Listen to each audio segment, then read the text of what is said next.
So I'm going to use the beginning to talk a bit about my own kind of framework and understanding for um, for abuse and for addiction, and how those things kind of fit together in the frame that I use. I'll go on about that for a bit so that you guys have a background in the work and in the way that I understand it. And then I will leave a bit of time, or there will be plenty of time actually, for you to ask questions to me from your own point of view and your own understanding. This body of work is about 20 years in the making. So I have more information around a whole wide range of subject matter that connects to abuse and addiction, as well as awakening and sourcing and welcoming the erotic current through your bodies and your minds, then probably I could talk about in, I don't know, 10 weeks straight. So whenever I give a short talk, I always kind of introduce the frame and then really invite you from where you're standing to ask me about it from your point of view and your understanding. And I will do my best to meet you there and help you bridge your understanding to my greater frame, if that feels helpful. I love to be interactive and I love people's curiosity. So do not hesitate about any question. It will never be wrong. Welcome, Erica, Layla, Ashley, Kirsten. Thanks for joining me. Okay, I'm going to go ahead and start, and I anticipate that we'll have a few people who will probably roll in as things get going. So most of the work that I did in the early years with double binds, which I will define, with addiction and with abuse, really focused primarily in the world of eating disorders. And that was not by design for me, it was by accident, which is that when I got out of grad school, I started looking to treat teenage girls because they were at a stage of development that was very interesting for me. I felt like there could be a lot harnessed in transformative energy. I had been trained as a marriage and family therapist, and in that training had already been working with families, and so understood that the influence of the family system had a big imprinting influence on children within that system. And so I started working with teenage girls and very quickly found that there was kind of this subset of the girls that I was working with who struggled the most, were the brightest, and were the most creative. And they all struggled with food and their bodies. And I was like, what the fuck is this? Like, I had no training in eating disorders. I didn't expect to find that. And I certainly didn't expect to find it in such a highly attuned, gifted population. And these girls had a particular kind of energetic style, which was that they were extremely capable, extremely well resourced, and they were extremely isolated and very alone. And so what was happening clinically was that they were coming to present clinically, but in general, the system was not seeing what was really happening. And at the time, I wasn't seeing it either, but I knew that there was something happening that I couldn't see. So I set about trying to figure that out and began bringing yoga into my sessions with individual clients, which this was like in the late 90s.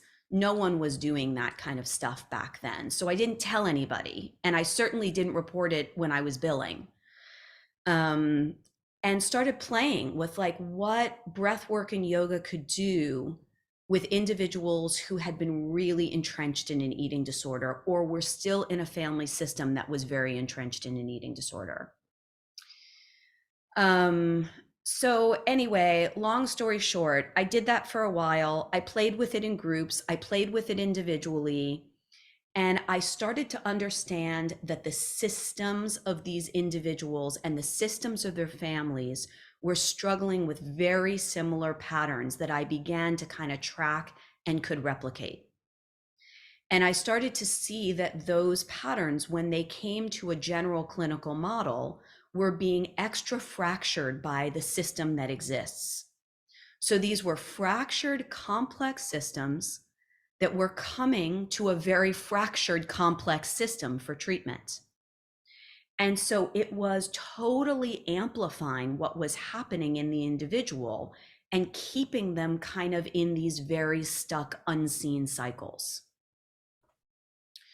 So I started designing the idea of a healthcare system that would have a multidisciplinary team. We would all work under one roof.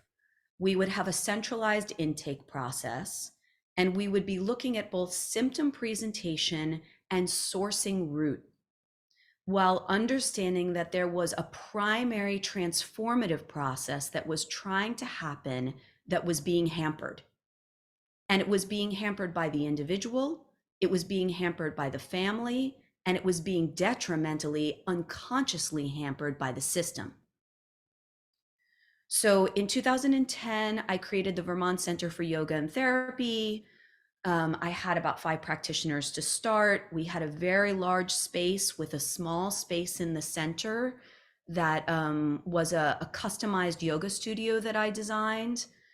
I had a really strong yoga background, and so I knew that methodology of helping hold people and scaffold them through deep change. I also understood how to use the body and use the breath to really resource both the body, but also unblend the places in the body where there was deep holding, deep entrenched patterns of holding. So, long story short, that's what I did for 10 years. Over the course of that 10 years, we advanced the treatment from where I began to a fully integrative center. We treated everything. It wasn't eating disorders specifically, it was all things. And we began to form programs that were very specific diagnostically. And I began to experiment with how quickly I could advance transformation while also keeping a high degree of safety.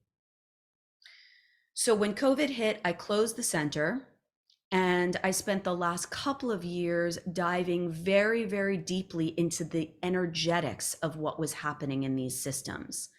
I had spent years looking at it from a systemic and operational point of view, and I had a lot of the energetics, but not the deepest roots of them. And so in the last couple of years, I have worked with those roots specifically, both in myself and with groups and with clients and with practitioners. And it gifted me this understanding that I'm going to talk to you a bit about today. So I say all of that to say that what you'll hear from me may sound psychological, it may sound somatic, it may sound emotional, but it is all primarily energetic.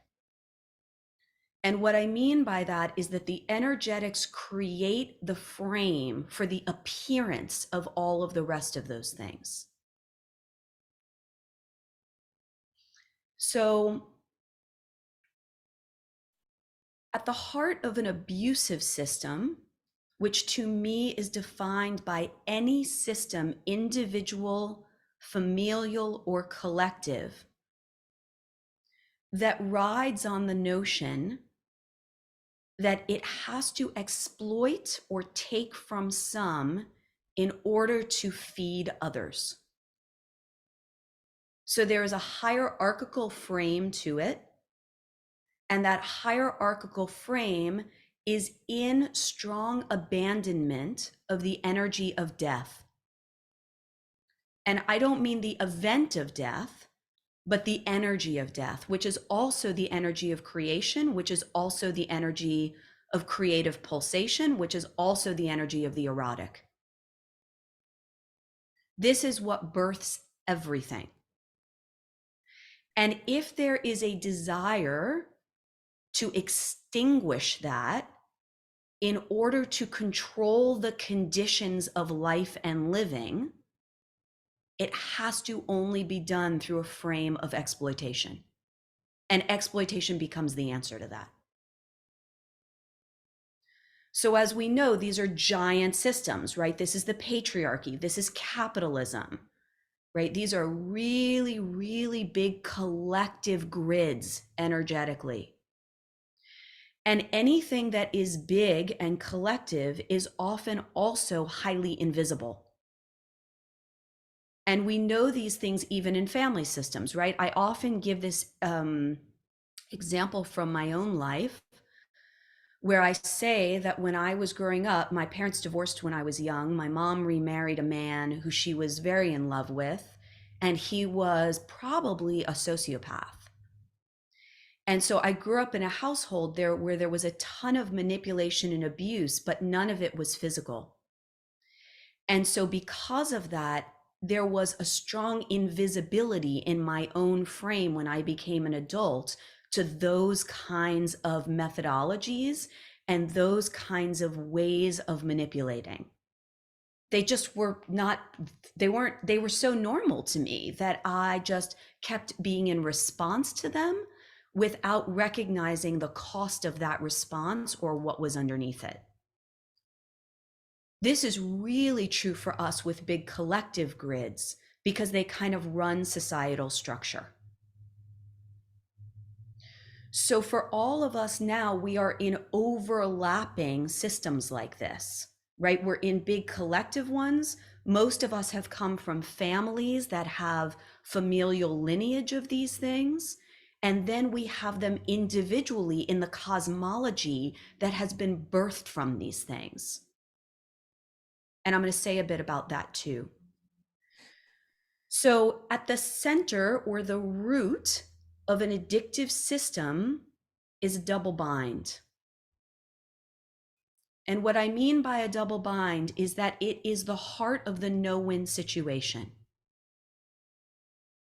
You are fucked no matter what you do.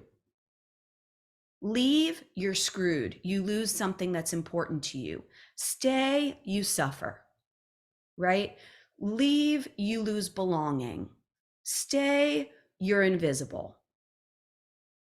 These are transactional, relational, embodied dynamics. And almost pretty much everybody I have found has some degree of them. What happens energetically is that at the bottom of your beinghood, if you think of yourself like a tree, at the bottom of your beinghood is like this fire of creation. It's the thing that gives birth to the creative impulse in you that makes life happen with you and through you. It is constantly at play. When you have been born into a family lineage that has strong double binds as its history of enmeshed relating, the template for your relational being will sit right atop that.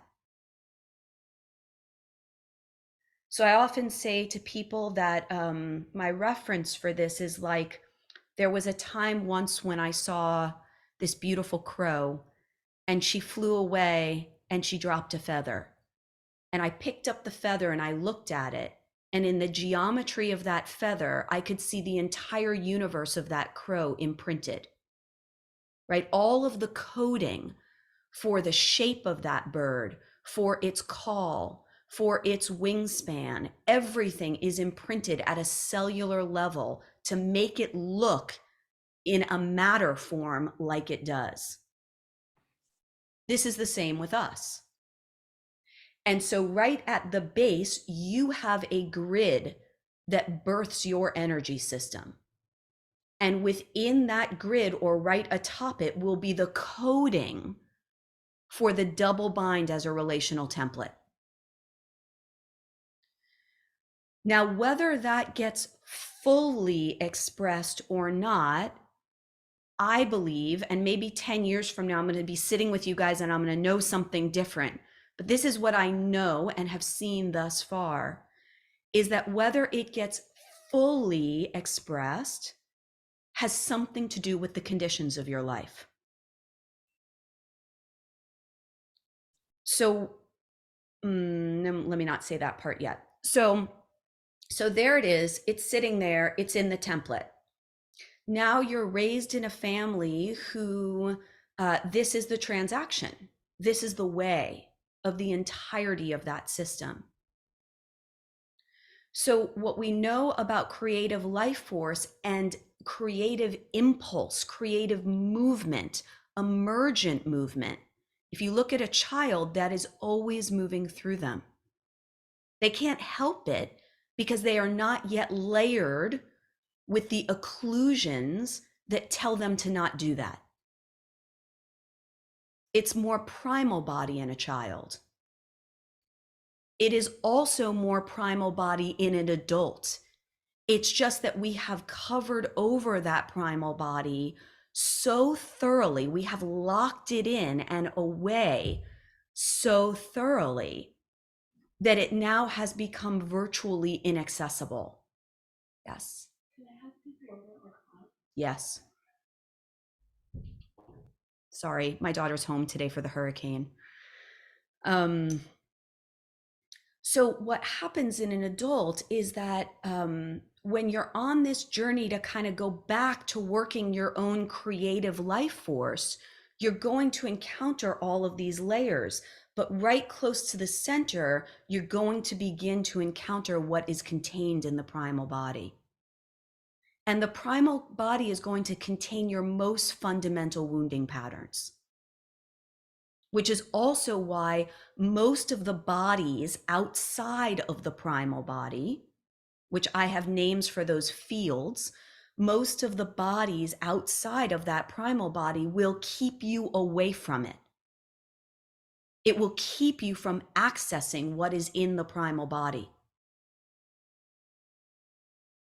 And there will be a whole layer of fear that will be there so that it is very hard to get at. But that's a whole other story. I just want to give you that reference. You Yeah, go mean ahead. other, do you mean other conditioning, or do you hear me? Is my mic on? I Okay. do. Do you mean like with the outer body or around it? Do you mean like other conditionings, or do you mean like the outside world? That's a great question.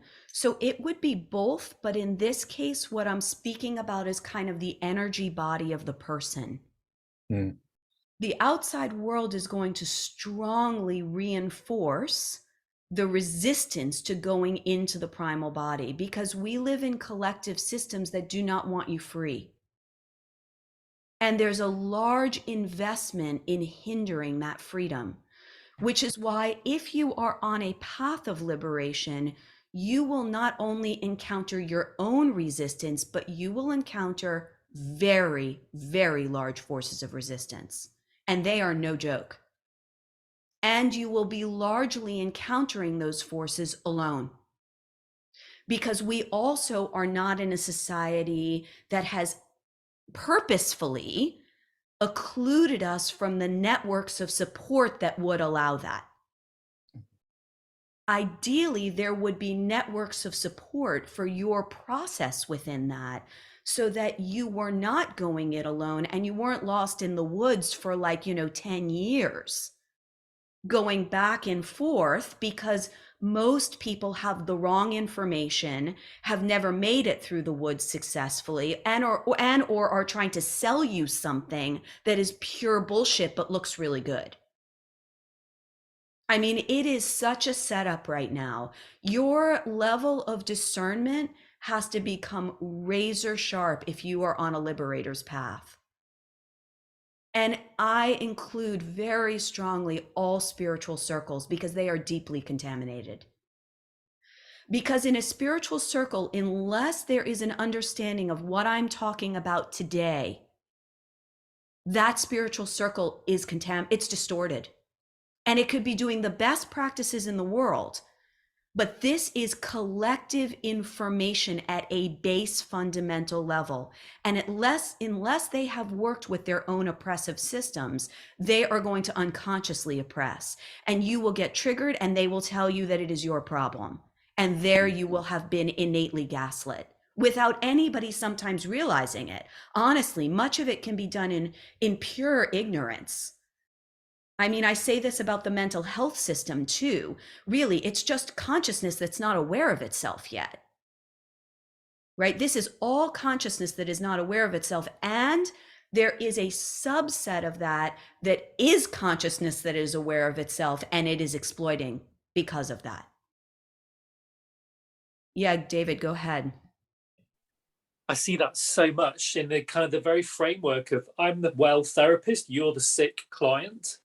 Yes. And already you are, it's contaminated. It's like you said, it's like one party feeding off the other. Yes. And Yes, and it's horrific. and the old hierarchical system was about really giving your power away to some authority externally. Right? I mean, this is my mom and my dad's generation around physicians, right? You go and like they tell you the thing. And to be fair, at one time, physicians were also trained differently and we lived in a different order. And that order was leaving out a whole bunch of people, but it was coherent. We now no longer live in that coherence because we have begun to emerge beyond it. We are living in chaos and the systems are buckling down on that instead of opening up towards it. And this is happening both individually and in the collective, of course. And if you're sensitive, you're really feeling this. Are you saying, in other words, that how do I say that like that hierarchical way of like having physicians or therapists that had like a use for a specific time, and now it's not aligned anymore with what's happening now? No, Hans, what I would say is that it's absolutely important to have somebody to be with who can reflect, frame, like listen, receive. It's the way we frame it. And when I sit with somebody, I am aware that their primal intelligence is leading the field. And I am in service to that, which means that many times I'm saying things people don't want to hear. Right. And I am in service to discerning inside of me whether when I go to say the thing, it's coming from a place of exploitation and harm in me, Mhm. or whether it's coming from a place of information that is coming through me in responsiveness interpersonally to what is how we have agreed to open the field together. And at some point, the in some point in the journey, and I have like my own linear model of this journey, which I can't go into today, but when you're in later stages of this journey, things like consent and like asking permission, like those things begin to kind of dissipate and you begin playing in the field with each other in a cross generative capacity that can have a hierarchical structure, but has Yeah. nothing to do with ascertaining power. Yeah, that's actually exactly what I meant, by the way. So that doesn't really have to do with the content, but more of the place that it's coming from. Yeah. Yes. Yes, and all of this is outside of play because we have divorced ourselves societally and collectively from our sources of power. Right? Like all of this is about divestment from power. And so if you're divested from real power, you're going to have to continually find somebody to eat to be empowered. And you're going to be progressively more starved. And the consequence of that is so deeply detrimental. It is physiologically detrimental. It is soul detrimental, but it is also societally detrimental because desperation doesn't look good on people, right? It doesn't make them play well. It makes them play well out of fear and reaction. The primal body, when it is caged for too long, becomes like deranged, truly deranged. And then we call it mental illness and then we medicate it. I mean, we're so misunderstanding what is happening as a society. And so then we just propagate it. We continue to propagate it. And that to me is harm. It's deep, deep harm. So let me go back to the binds for a minute. So double binds as a relational template have a transactional piece to them that makes you give away your fundamental truth in exchange for belonging. It basically sets it up so that your belonging, your worth, your sense of freedom of existence, this is very important, becomes tied to the idea that somebody or something else has to offer it to you. It sets up an inversion in the truth. The real truth is no one has to give that shit to you because it is fundamentally yours, because you were born from it and no one can ever take it from you. But they can hypnotize the shit out of all of us so that we don't know the difference. And so that our bodies, this is very important, our bodies become so deeply habituated to that kind of transaction that the response is innate. We can't stop it. And this is where it births the addiction cycle. So I often say that for me, in the way I see it energetically, there is a field. I see things energetically in terms of constellations or fields. So there is a constellation or field that the double bind casts. And that is a primal relational template.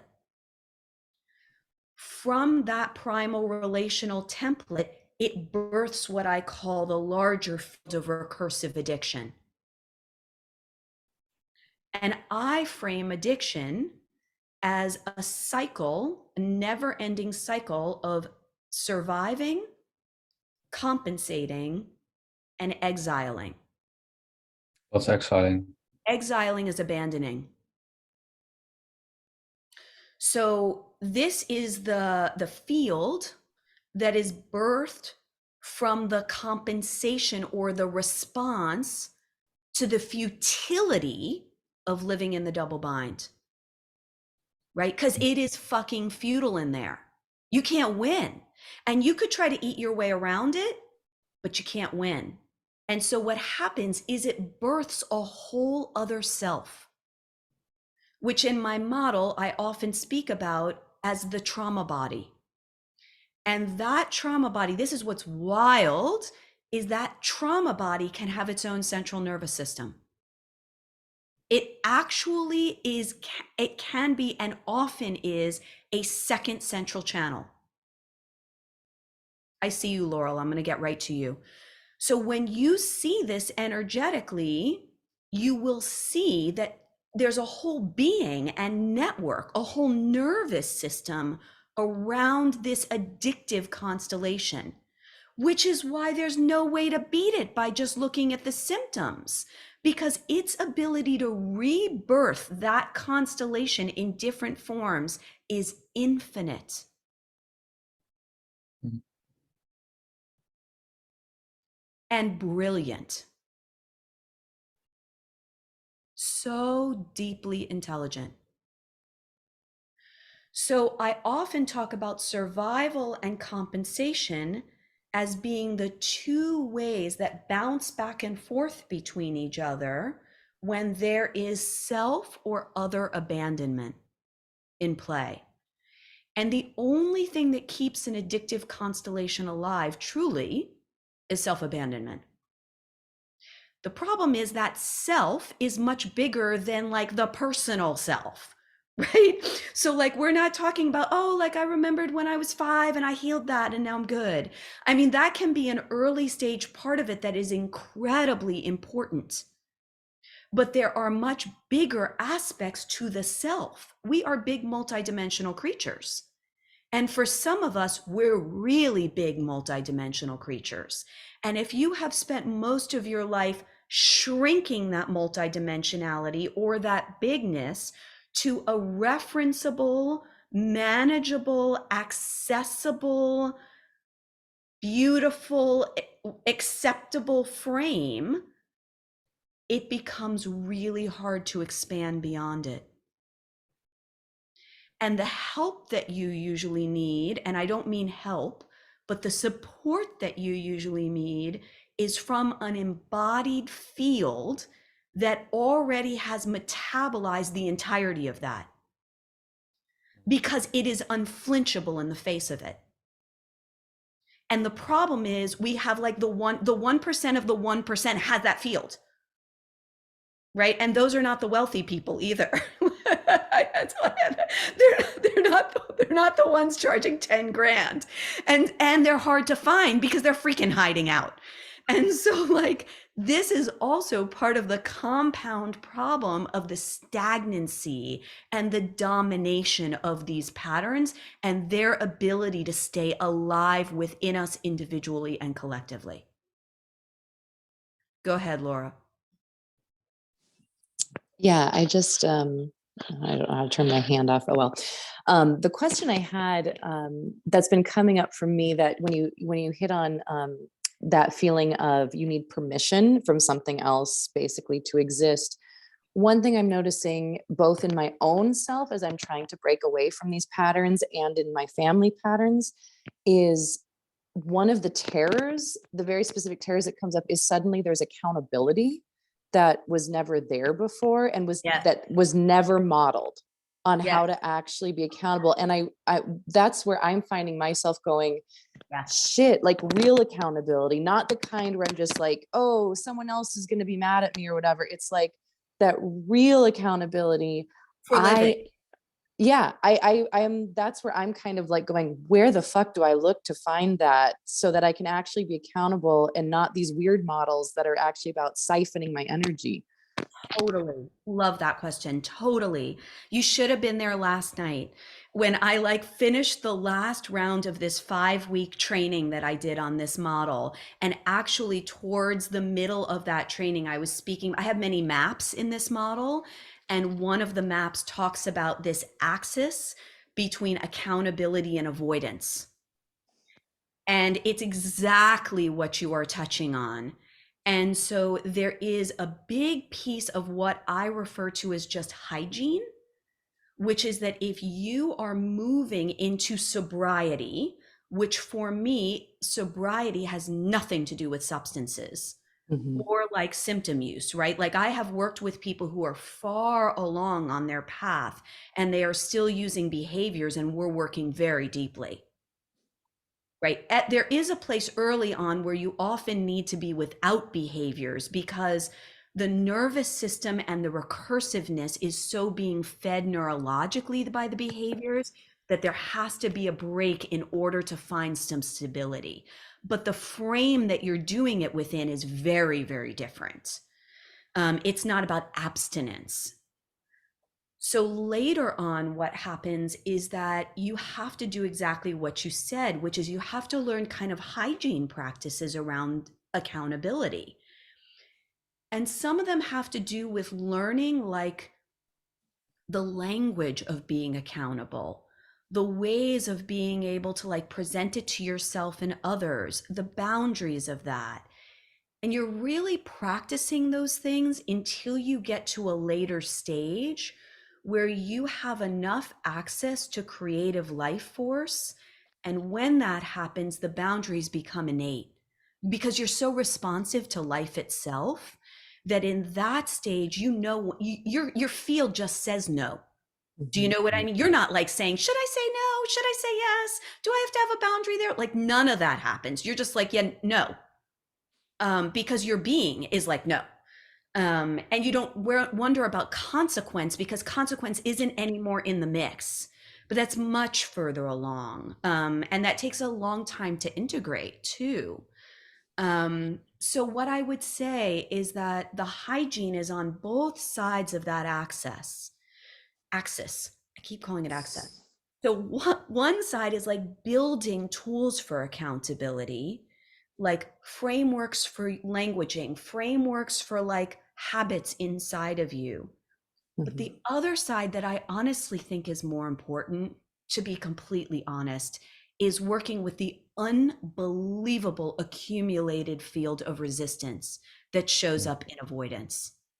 And this is showing up because the rage is so damn cumulative, and the grief and the feeling of futility and apathy that has sometimes built 4 or 5 lifetimes that now you're wading through like molasses. And if you have experienced it, what often happens is it's like you make a little traction and then it feels like you fall on your ass again. And no one or very few people seem to have a frame for understanding why that's happening, and that futility again reemerges. And so I think working the part of the axis that is about the rage and the grief and the helplessness, to me, can be more potent or equally as potent as building the skill sets. And the only person, honestly, that I have run across who I think, and I don't know everybody, but the one person I've run across who I think does a really good job of teaching accountability is Shanti Zimmerman on Facebook. And she runs like the clarity of boundaries round. I've not taken it, but I watch what she's talking about. I've had a few conversations with her, and I think she does a really good, clean job of that. Mhm. There's not too many people.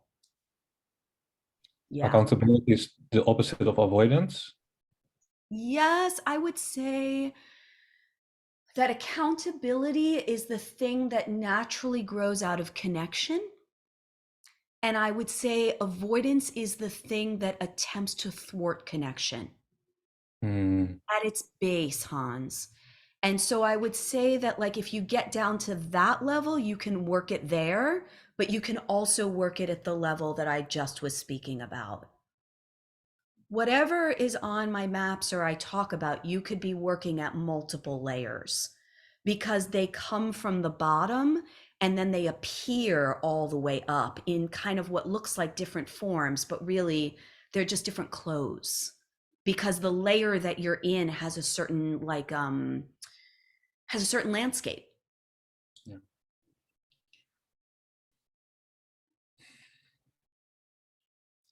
I'm going to stop there for a minute and see if there's other questions or like just take the temperature for you guys about how this is all kind of landing. If it feels familiar, if it makes sense, what it brings up in you, just really wanting to make sure I'm with you. I feel a lot of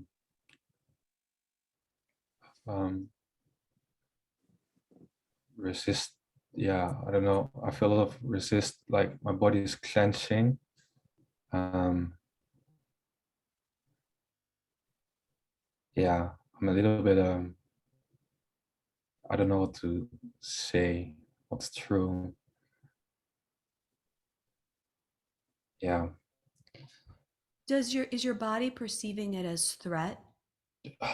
No, yeah. I don't know from which point I should answer this question. It feels really true all, and it's just so.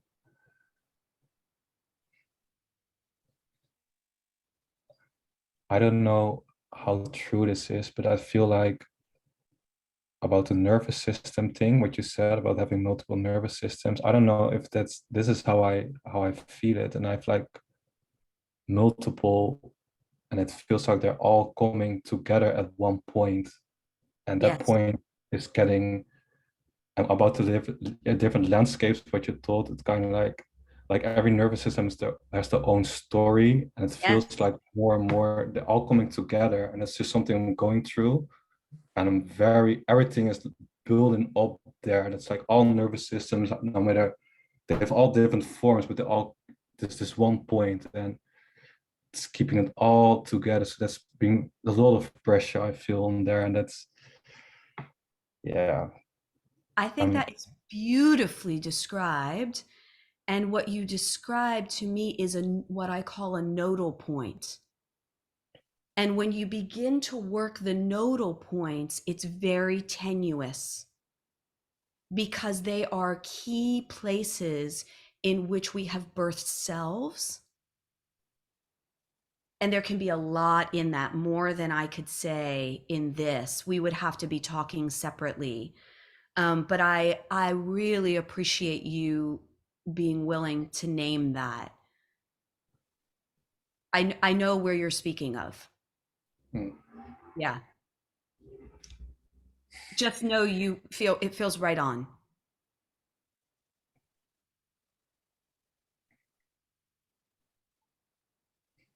Eric, I see you're speaking, but I can't hear you. Oh, can you hear me now? Yes. Um, I have a question. Just, I'm curious. I find myself reaching a little bit for some clarity around some definitions, like what is liberation in this framework? Because there's, Yeah. I mean, this is right. Oftentimes people are using it interchangeably, but it means different things. And I know that you've thought this through, and it's, Oh, yes. so I'm curious. I have my version that I work with, what it means. So I'm just curious what it means in this framework. And also, if by addiction you just mean at its core, just habitual patterns of attachment and aversions, and that kind of run us, right, subconsciously. Yes. I mean, consciously as well, but then what we're really getting at is that kind of maybe experiences or urges that are so coupled together, like where things co-arise, that it feels like it's inevitable or a certain instinct, but it's actually a like what you said, like a constellation of I guess it's like that unique energetic pattern that is there, but it's not actually authentic to an individual.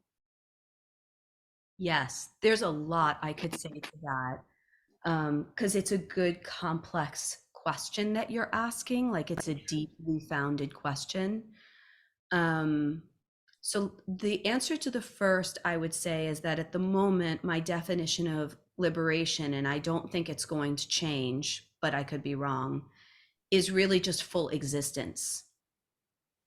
Like, I really understand at this point that what we are both defending against and fighting for and framing our lives around is gaps in existence.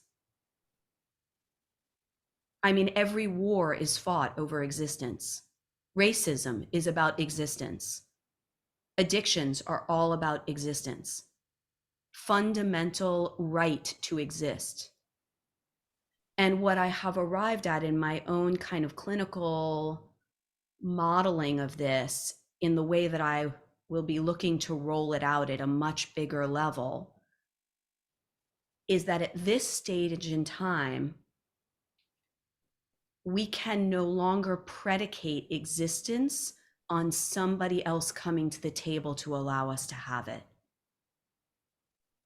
Right? Like, we went through a long period recently where we were like, oh, we're going to decolonize white people, you know, and blah, blah, blah, right? But the reality is, if we're waiting for that, we're long expired, because that is not going to happen in a time course that's needed. And so what I speak about now is that we have to create systems that basically create conditions for parthenogenesis, which is that you are rebirthing existence in yourself without an external offering it, giving it, anything. There's no dependency on anything external. Now, that doesn't mean that there isn't a need for certain conditions. That's not what I'm talking about. but the referencing of an external for you to have it has to completely be ameliorated. And I can tell you that that is extremely hard to do. Because from an attachment, from a biological standpoint, we're animals, right? Like when we were children, our existence was predicated on having parents that would allow us to exist. Like they would feed us enough. We would have enough shelter. We would be seen. I mean, just the fundamentals for the primal body's development would be there. If that has been missing, like in some of the extreme abuse cases I have worked with, where there was like orphanages and abuse in those orphanages and neglect, you know, birthing existence in an individual like that is much harder. There's no primal body frame at all. That primal body frame has to be re-imprinted. It has to be re-informed. And it has to be informed by an external other. It can't just be a tree. That's a part of it. Like our connection to the land and earth is absolutely vital, right? You can't get far without that because it will show you everything. But you, if you have not had that template, you have to be in connection with that template for your being to remember it. So that's my current definition of liberation, which is very unspiritual in typical circles. Do you know what I mean? Like that's not kind of what I was brought up on in Theravada Buddhism. You know, and it took me enough like really deep kind of experiences, transpersonal experiences, you know, where I've like seen many lifetimes in monasteries and like almost went that path in this lifetime, and then got really clear, like that's not this lifetime, like this one is, that's not what I'm doing.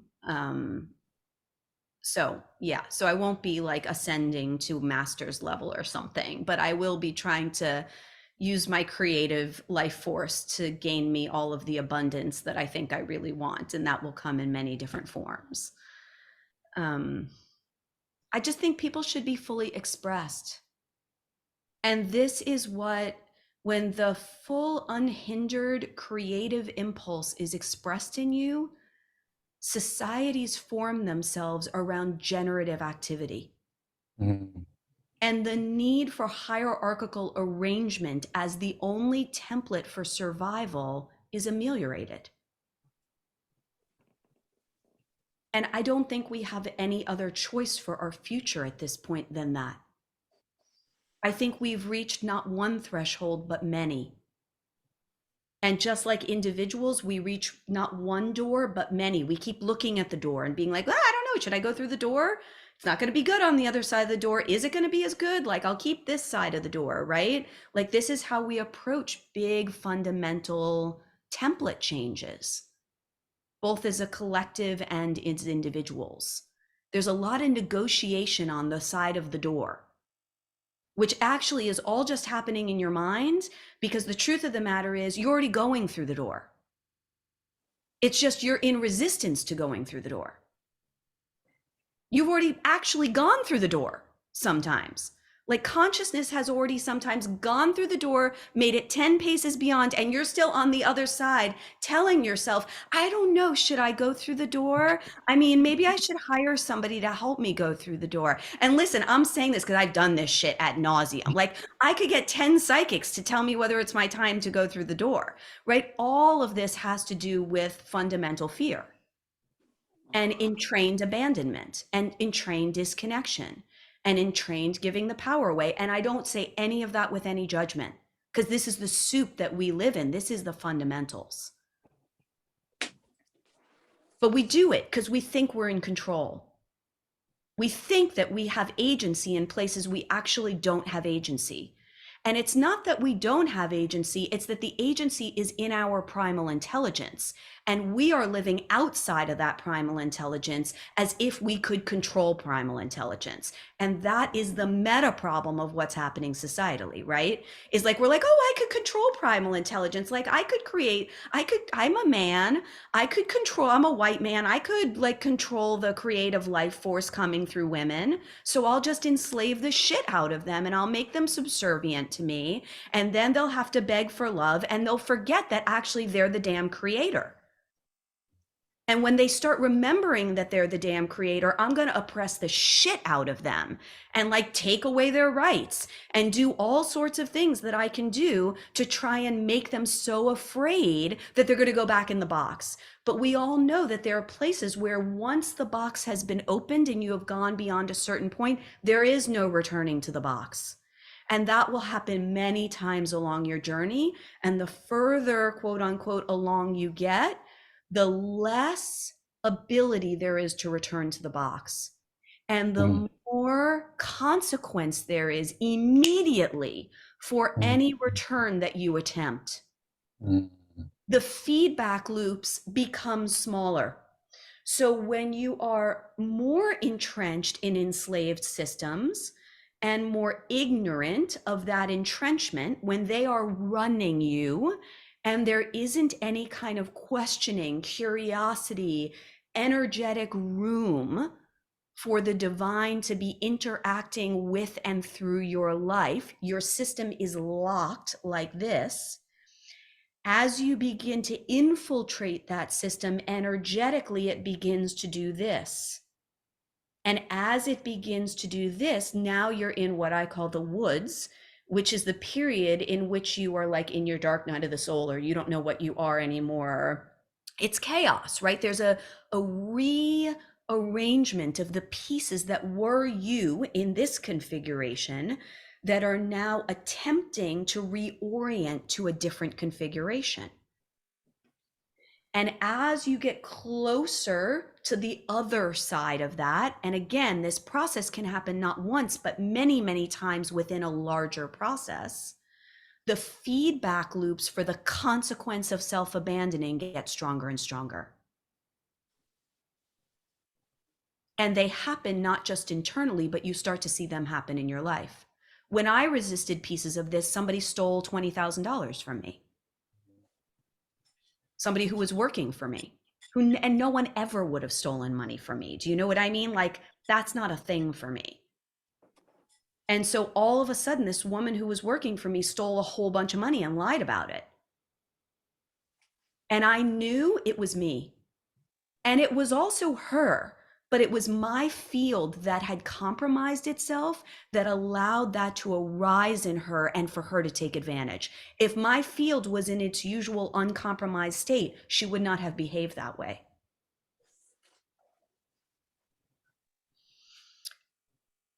So, Erica, I just want to go back to your second piece around addictions.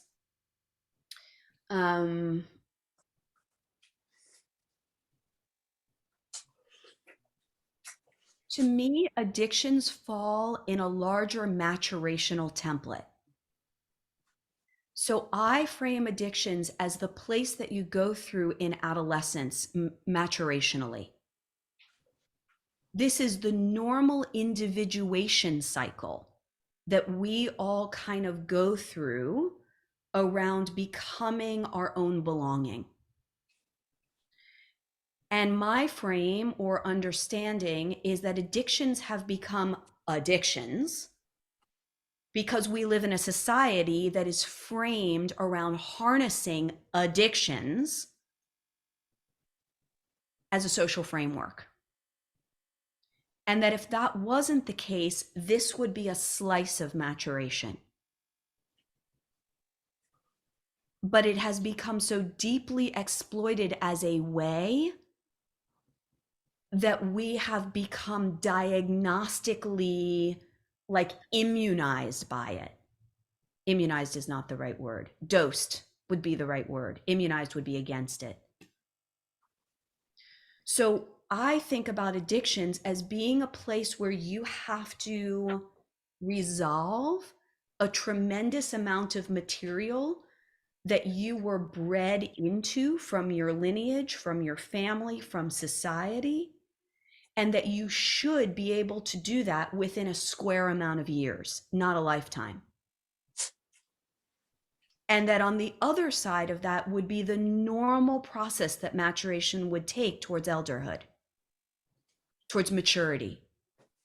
And that we have apprehended maturity falsely and non-accidentally in order to keep people at this place of adolescence. Does that help? It doesn't directly answer what you named, but maybe it informs what you were asking. And if it doesn't, feel free to hop back in and ask me. Yes, thank you. I'm just, yeah, I really appreciate being here today, and I'm glad I found you on Facebook. Oh, thank you. I'm new to this kind of, just your framework. So things, Totally. yeah. And I practice Dzogchen, and like I am in Vajrayana. So yeah, so I have a different framework slightly, but I appreciate also what you're offering today, and it's the relationality of it, and just the kind of real world, real life integration that's the thing, right? There's like, The thing. there aren't that many opportunities, at least in the West, right? Maybe where these kind of liberatory ancient traditions originated, in those contexts, they lived around their teacher. They formed a Yes. community. They practiced and played together by not talking, even cooking food, keeping house, tending animal. Like, we don't do that today, right? We Yes. connect on Facebook. So it's like, yeah, so thanks. That's how I just, at least right now, that this is what it feels like, is this kind of a model for bringing this out into day-to-day interactions and patterns. Yeah, thank you for reflecting that and sharing that. I mean, I think that's where things have boiled down for me after years of like spiritual practice that looked pretty traditional. And then also intersecting with, being in the mental health world for so long and looking to create systems that advanced that care. And the combination of those two things just boiled down to a relational model, because I feel like everything is transactional at the end of the day.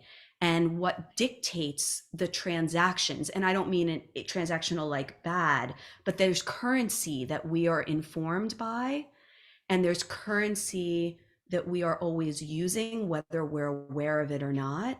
And whether that currency is manipulative or free is two very different things. Yeah, that's the thing. It's what's manipulation versus authentic. And Totally. like, when are you just playing a role and kind of consciously engaging in that versus unconsciously manipulating? 'Cause you have 1000%. to play the game sometimes, right? Like, You you play the do. role, You but you do. do it with like on intentionally. Yes, you start to move the chess pieces, but you move them from a place of love versus a place of control, because you're Right. rooted in love, which means that there's no leverage over you anymore. Yeah, and you And don't that care about is the the outcome. I mean, that right. what that That's means is like, you make the move because you feel called to make a move, but the outcome actually totally, doesn't matter. It's the move that counts. totally. Yeah. It's all about the juiciness of your own movements. Yeah. Right? I mean, really, at the end of the day, that's the erotic, is like Yeah. you get to follow the juiciness of that movement. And you're just trusting that whatever that is in this moment that is truly your lifetime, it's just a freaking moment, that in this moment you get to experience that juiciness, and that it builds on itself. The more you do that, the more your system is just headed in that direction. It's like, hello, yes, that's the food, Yeah. you know? Yeah. And there's very little support for this in an Yeah, authentic way. Like, so much of the wellness and spiritainment and coaching is like, it's counterfeit version of this, right? yes, it is. And so it's like, it's really wacky. Yes. Yes. Yeah. When I first was like having a really big like jhana experience on a retreat, it was my first long meditation retreat. And I went to the teachers and I told them, and they were like, that's not possible. And I was like, oh, okay, but this is what's happened to me. And they were like, and I didn't know that it was a jhana experience. I just was describing the experience. And that replication happened to me many times sitting within a Theravada tradition. It was like, nope, you haven't done this. We haven't seen you enough. You haven't XYZ, whatever the thing was. And I was like, dude, I'm just going to stop telling you. And so when I had a giant awakening, I had no teacher to tell. Mm. None, because there was no one I felt safe telling. Yeah. Mm. Thank you. I'm very interested in that, actually. Just like the trauma of that kind of dependence. It was a Because hot mess disaster, let me tell you. A hot mess disaster. I mean, big time. And I grew tremendous amount of skill, but I was completely alone and untrusting of almost everybody for very good reason. yeah, sure. Yeah. Yeah. But here I am, and I'm kind of okay now. No, I'm good. Thank you, Erica. Go ahead, Layla.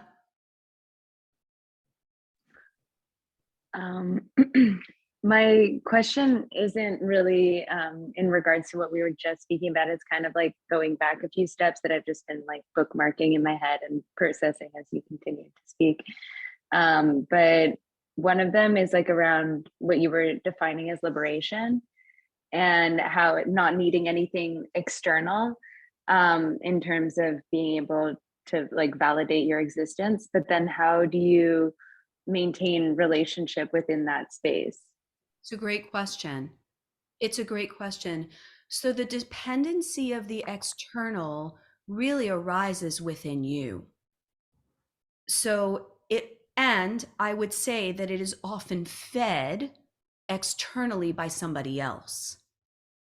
So it's not singular, but the agency within it comes from you. And so you will be mining every layer of territory where that story, that energetic story, is living within you. And it always will take you back to the primal body of an experience of abandonment. And it won't necessarily be like overt abandonment. Do you know what I mean? Like it can be many forms of ways that we experience abandonment. We experience our base needs as not being met or responded to.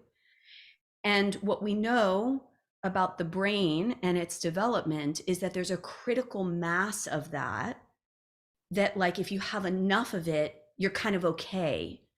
If you have less of that, you're kind of less okay. And it like, goes down from there as far as your ability to like complete your own brain development in a way that feels like it's more complex and healthy. So if you're from a family where there was a certain amount of absence, energetic absence, physical absence, love absence, attention absence, then you will know in your primal body the automatic responsiveness of, I need to find an external agent for my existence.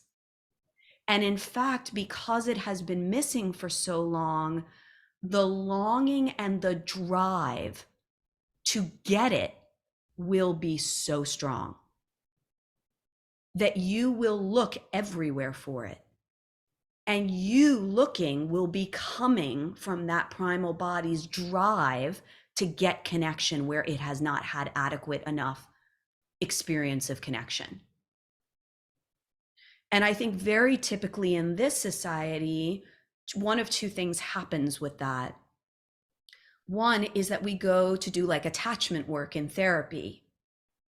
And that can be really helpful unless you're working with a therapist in a traditional attachment model who is basically not interested in your individuation, but is trying to serve your victimhood by making you feel better. And there's a lot I could say about that in a discerning, critical way. And I don't mean critical like judgment, but like cutting through what is happening in that field. But the other way we usually seek it out is through spiritual practices. right? Like yoga abounds, meditation abounds, frameworks for like animism and shamanism. They're everywhere these days.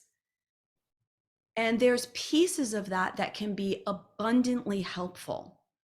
But at the end of the day, you have to find that connection, even if it's just to your damn breath, as like your own existence from moment to moment without the recursive patterning of abandoning it. And it's really painful. Well, it's kind of like what you're describing about like already having gone through the door, and it's just the resistance around it. It's like Exactly. you're already, let's say, in relationship in one form or another, and it's just this kind of resistance that's coming up. Exactly. And you're re-entraining your body. You know what I mean? Like, I don't want to speak lightly about this. Like, this is about taking a body that has been primally entrained in one frame and like gently guiding it towards something very different. This takes time. You cannot use force. There has to be willingness. You have to work with your own massive resistance, not as a negative thing, but as an informational system.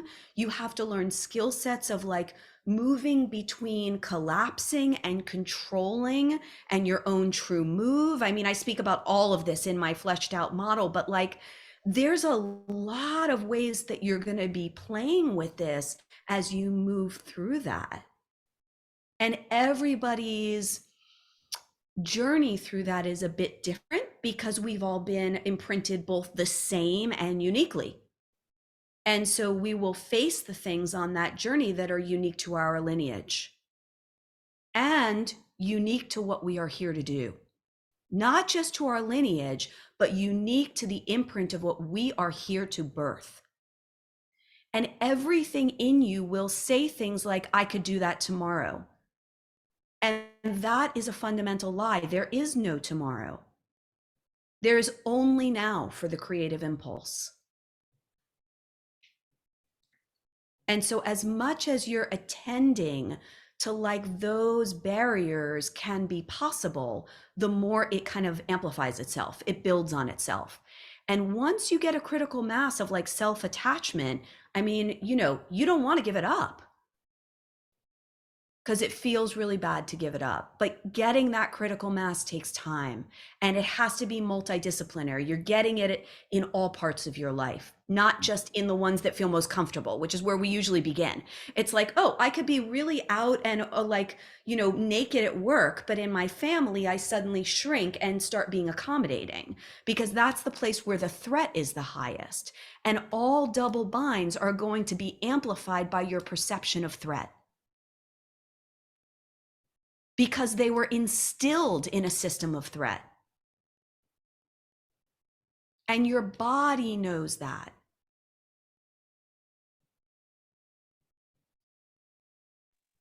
Can I ask another question? Yeah, I'd love it. Back to what you were saying about like building a self-attachment and not wanting to give that up. It sounds similar to me in terms of not being able, like building a framework where you just can't go back. Is that like the kind of same thing but It different is. ways? It is. Yeah. It is. And Okay. the thing is, Layla, when you have the kind of self-attachment that then goes beyond self, because there is a self-attachment that happens for the what I call the first 4 phases of my own linear model, and you need that in order to go beyond self.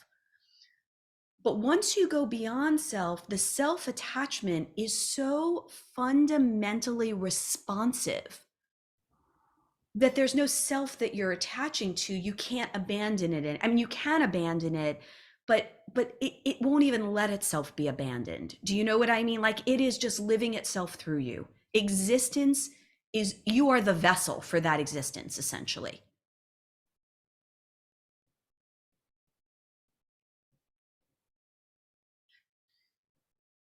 Bree, do you mean like kind of healthy ego in service of this greater project and I then do. just like the one, yeah. I do. I do. And I often speak about the fact that, like, you know, one of the things that I really struggle with is that right now we're so desperate for trauma work. societally. Like we're so in our trauma bodies that people like go to these ayahuasca workshops, you know, and they have no self frame. No. And they go to those places and they do this week-long ritual, which, listen, I'm not against any of that, but there's no container for it. You have to have a, I know I'm speaking to you, I see that you already know this, but I'm just going to say it out loud, which is you have to have a coherent container in order to welcome the divine. It is chaotic as fuck. It is wily. It is not interested in your humanness. It does not care a nit about whether you make money or not. It does not care whether you're married or whether you have children. It is beyond those constructs. And so because of that, your desire to like open yourself to this thing, if you don't have already a way to work relationally in the world, to me is so destructive.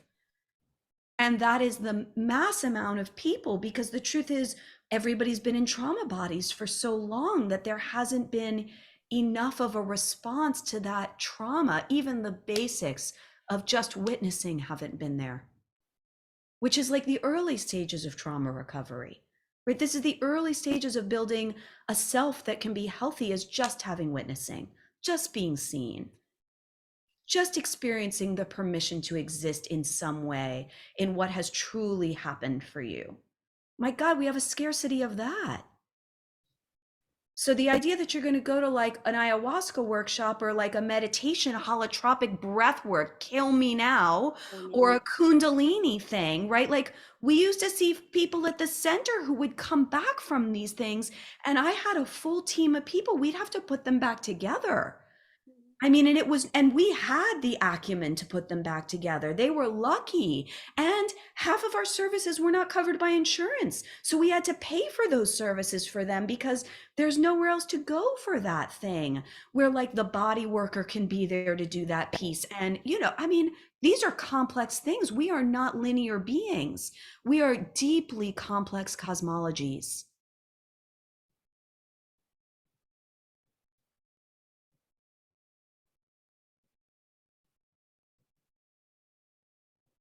Other questions? Go ahead, Laurel.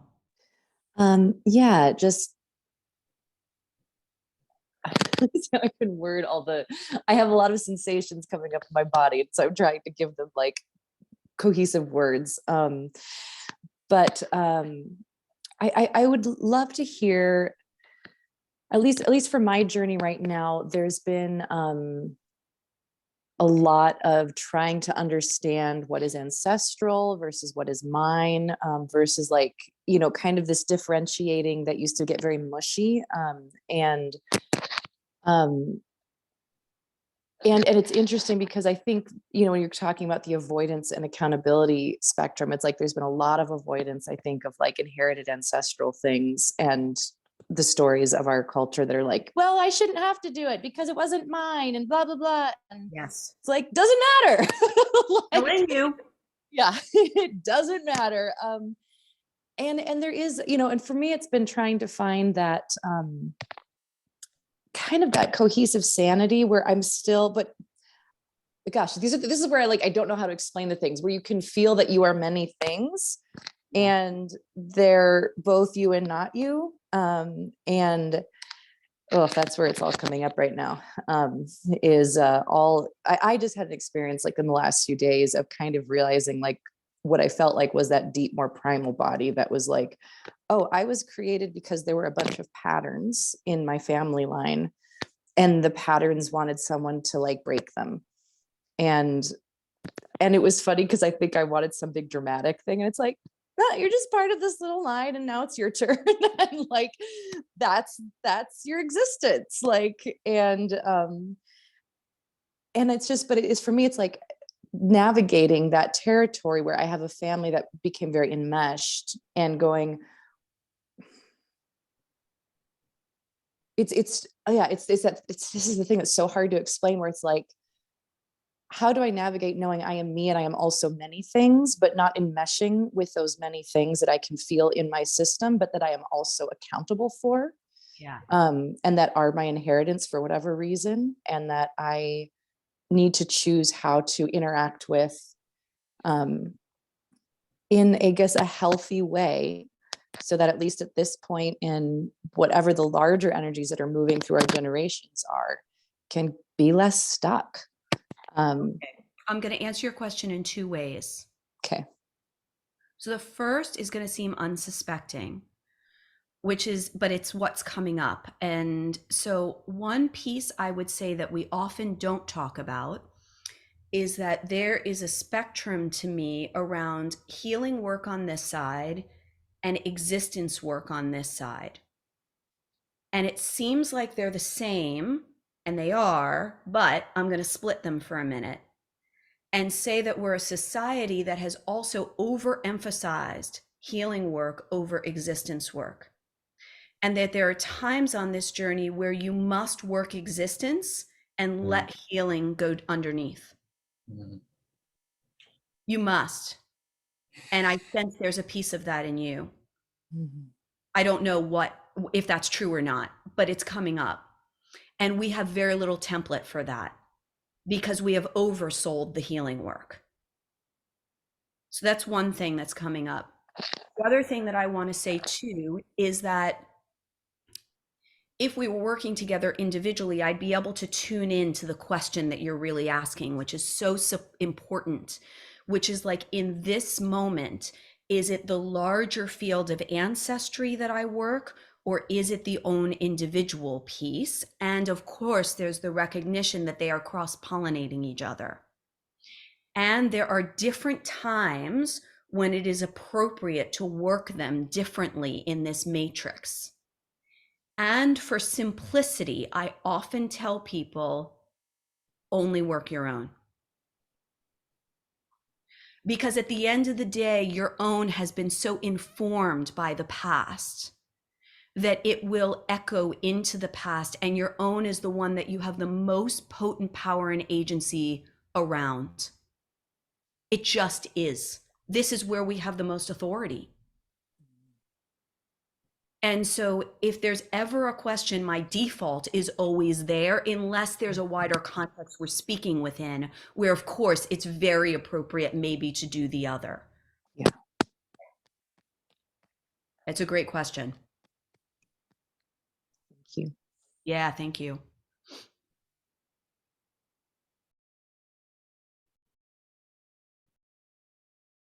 Other questions?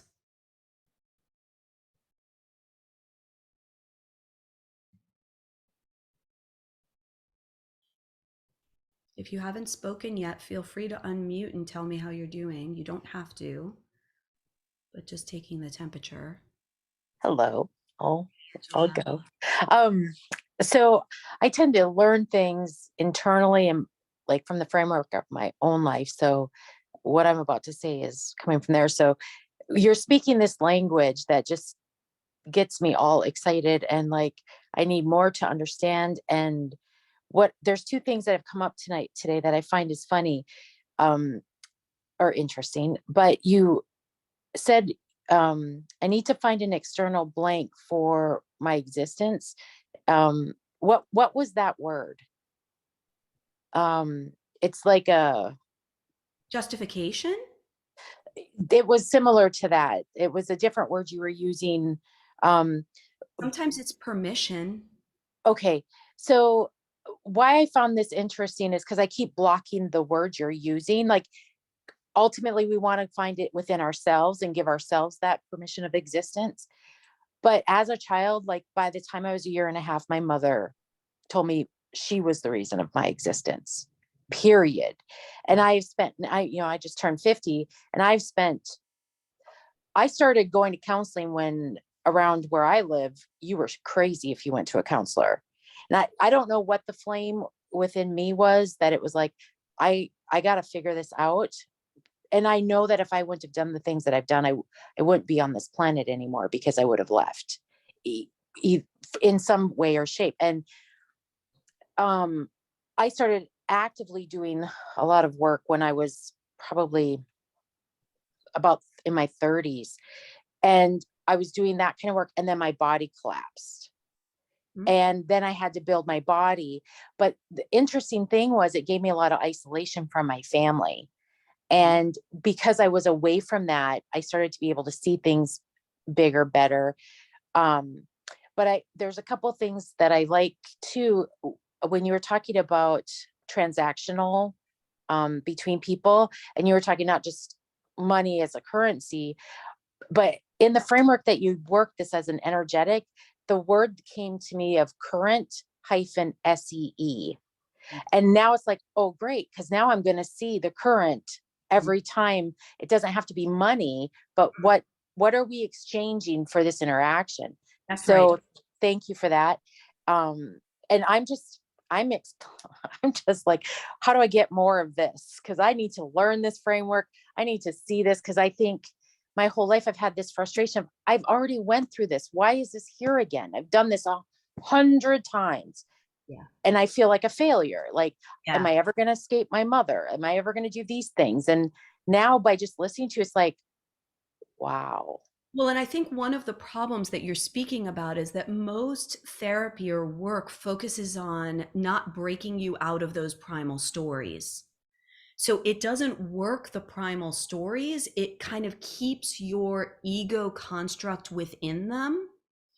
And so because of that, in some ways, it keeps you what I call standing in the same place. And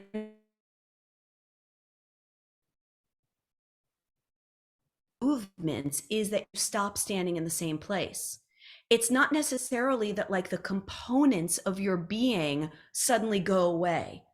This is like the seductive ruse of like transformation or like an evolutionary liberation path, is that like, oh my God, your addictive kind of patterns aren't going to be there anymore. No, no, no, no, no. They're still going to be there. You're not getting away from anything. It's how much power they have. And partially how much power is how much power you are investing in them. And a big piece of your continual investment is held together by a network of stories. And these are mythologies that we carry about who we are, our life, what we've done, what our parents did, how that made us what we are. I mean, this is deep, complex networks of mythology. And the tough piece is that part of mythology is that it also creates a sense of belonging. So it's very hard to break away from it, because it's like, oh, that's who I am. Like, that's my history, right? So, but there's a way to loosen these stories and mythologies so that you can still recognize that that was your experience, but it isn't who you are. And within that process, there becomes more room now to be standing in a variety of places in regards to all of this soup that you have as part of your cosmology. And then you get to play with it a little bit too. It's not so fixed. The whole joint here is about getting things less fixed. Because if they're fixed in place, you're captive to them. When they become less fixed, you have more agency, more authority, more breath. Your breath is your agency and authority. Your breath, that's your existence. It's the quality of your breath. It's where your breath is being sourced from. That comes from direct creative source through your being.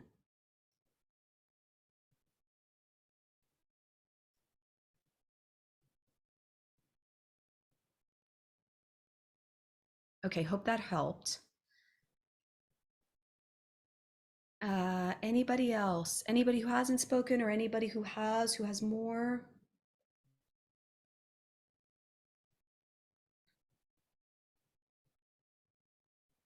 Hey, Bree. Hey, Ashley. Hey, yeah, kind of like the last speaker, just everything you're saying is, I kind of feel like I've been transversing a lot of that kind of existence and healing work and existence and healing work. And I suppose I'm kind of sitting here just absorbing a lot of it in. And what I've noticed myself, and I don't know what this is, but it's like the existence work and the healing work are kind of to the point, because previously it would be maybe a year or a year and a half of existence work and then a few months of healing work, whereas now it just feels like they're both so close in tandem. They're inseparable. And I think the other part that I really sticking with is that whole idea of a second nervous system.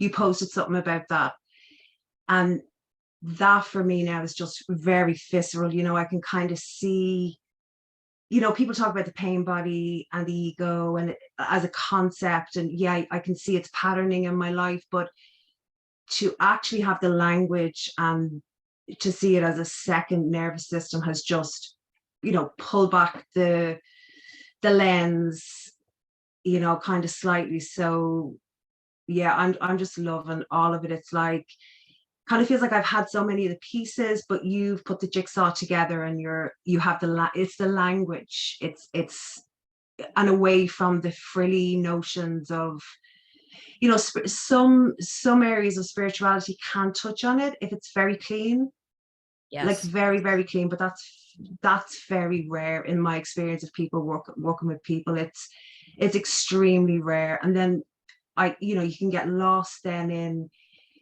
the soup, because it's a distraction, and you know, you end up doing something and you're back then in square one and nothing's changed, and you know it's not. And that accountability, you know, the consequences of that are just, they're there. And yeah, it hurts, and pain is a great motivator, but not enough until, you know, you do better when you know better. And yeah, so I'm loving it, and I'm really just absorbing it in, and yeah, grateful also that you're putting this out there. And yeah, totally. Thank you. I'll say a little bit more about the second nervous system. Yeah. And two, want to say something about what you're naming around like the clean piece, because that is also the word that I would use, is that much of kind of the frames that we have are still not very clean. And so they leave so much room for the imprecision of the aim. And so much to me is about finding the precision of your aim and really honing that outside of the things that are meant to take you out of that aim. Do you know what I mean? That are trying to distract you from that aim. Um, and I think one of the things that really does that and can be a hindrance when you get to certain places is that you can have this second central channel. And that second central channel may have been there for a long time and have its own intelligence. And you may be working a whole other frame or network of rooting for yourself that is outside of that. And yet this thing kind of keeps like appearing.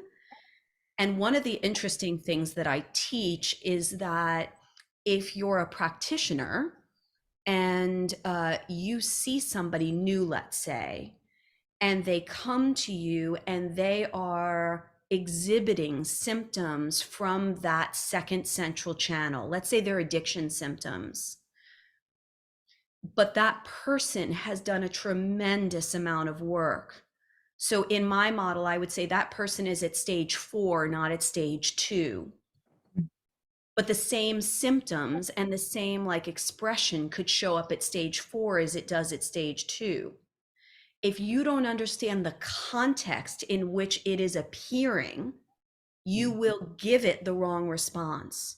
You can't respond to those symptoms from that trauma body with somebody who has amassed a certain amount of existence the same way as you would for somebody who has not. It's like the wrong instructions, because that person is not standing in the same place. And that's what often happens is we give the same instructions. You know, we treat the thing as if it's the thing, no matter what context it is appearing in the larger system. And so I think this is part of what keeps that trauma body intact, even when we try really hard to find support, In my experience, taking that apart can be done by somebody who energetically can see it and can name pieces of it, and your system can then begin to disassemble it. Or you can do it with a body worker who can see it for sure. And through the body is a really good way. And you can also try and work it yourself, depending on what your energetic site is and your perceptual like sensing. But as I find that when people become aware of it, there's already a key connection. You know what I mean? Like you were saying, Hans, too, of like, I think you're touching on something that I've sensed, but I didn't have a word for it or like a frame for it. And I think then your system now has permission to go play with it a bit. Somebody in my last teaching group she asked a great question. She said, if you have like dissociative identity disorder, do you have like 6 of these? And I was like, that is such a great question. I don't know. I would assume that's entirely possible. Like your alters could have their own complete central channel. But I don't know because I have only ever perceptually seen this as one when I've worked with people. And for whatever reason, I often see it over to somebody's left. Oh, and I'll say one other thing. If you go to sit in meditation, and you get deep enough in trance, you will often notice your body leaning to one side or the other. My body, when I was thick into disassembling this, my body almost always leaned right. And so that leaning for me was a clue. And then I had to discern, am I leaning because I'm leaning away from that channel, or am I leaning into it? Do you know what I mean? So there's some real energetic playfulness you can have with it if your energetic sensing is pretty honed. I have to say too, it's very undeveloped in my awareness of it. Like I'm teaching it, but I'm being pretty transparent with people that this is still something I haven't fully fleshed out enough to like, you know, recur in the way that I would take it apart in a person. It's still really creative in the way I'm doing it.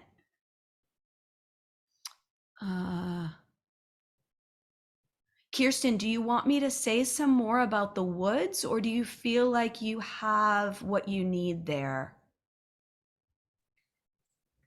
If you could speak to that a bit more, I think that actually would be very supportive. Thank you. Yeah, sure. So to me, the woods is like the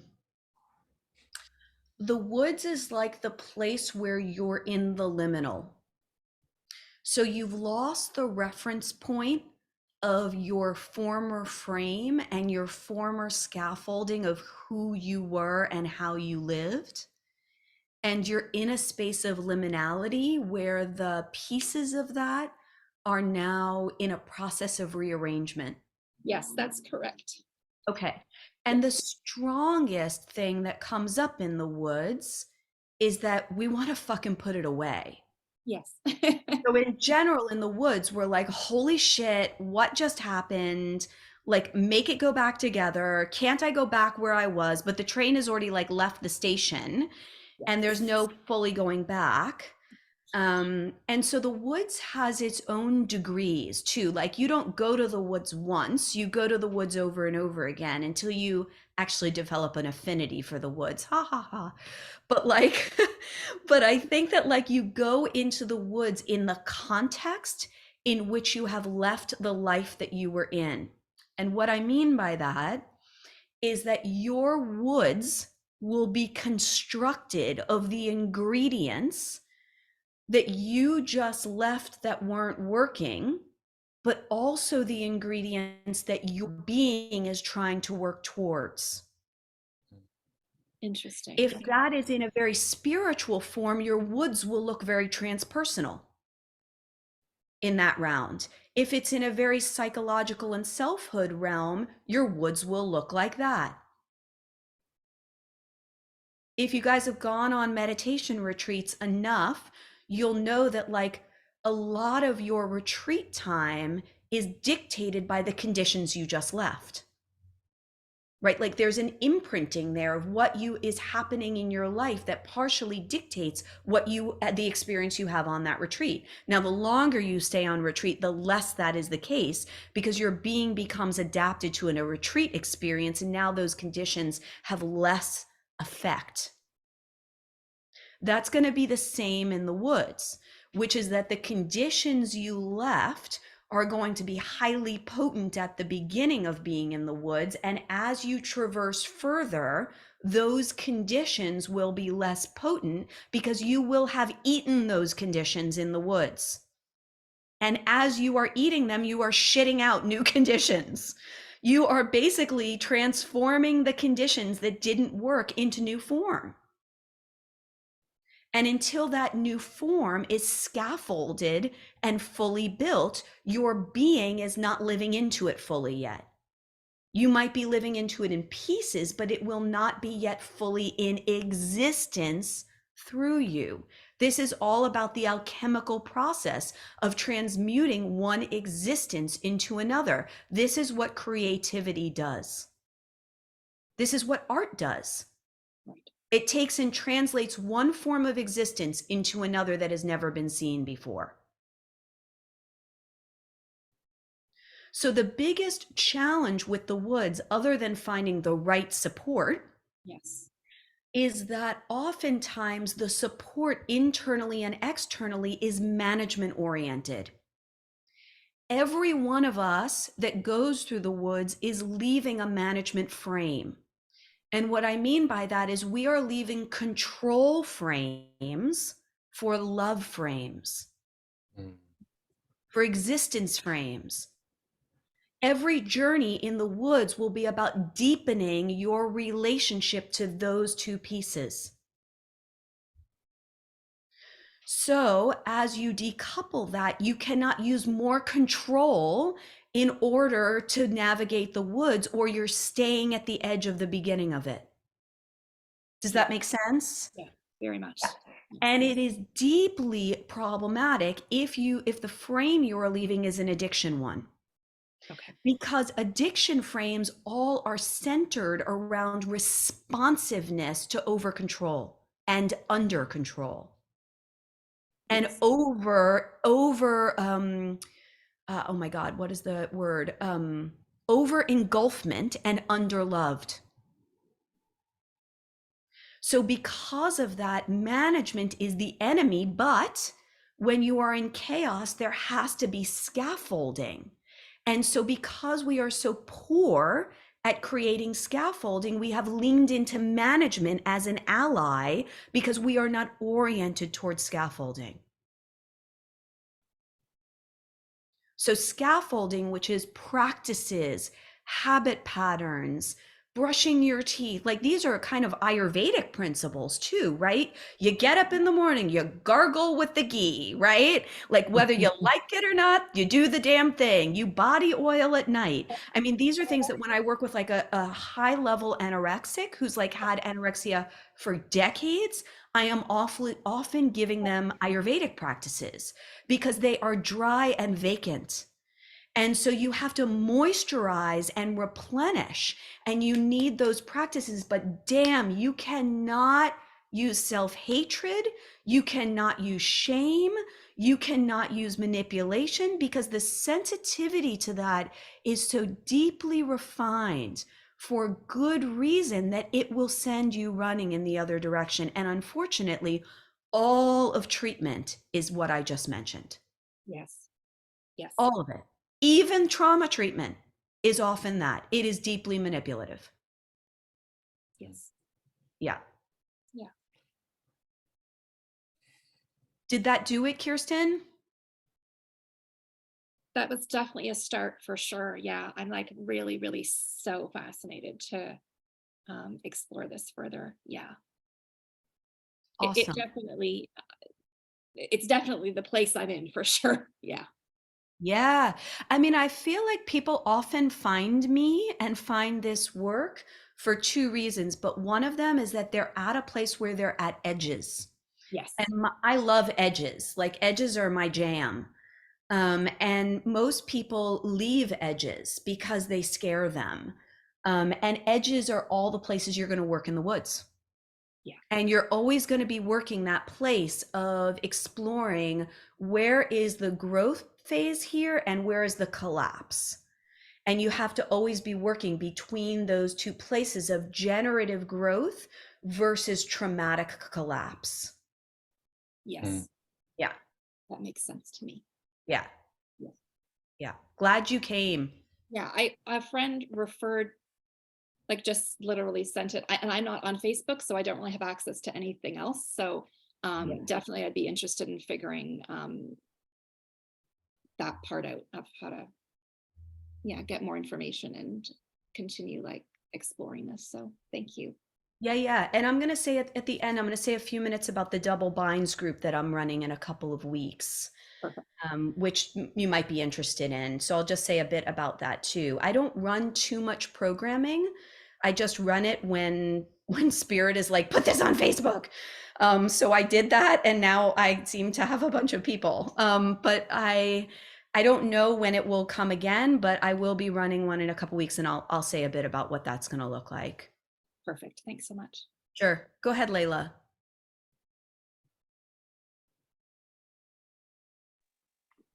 Yeah, I just like what you were saying about retreat experience, because it's like something that I've worked with after a retreat experience and like through teachers is like, how do I maintain that state? Because those circumstances were very particular.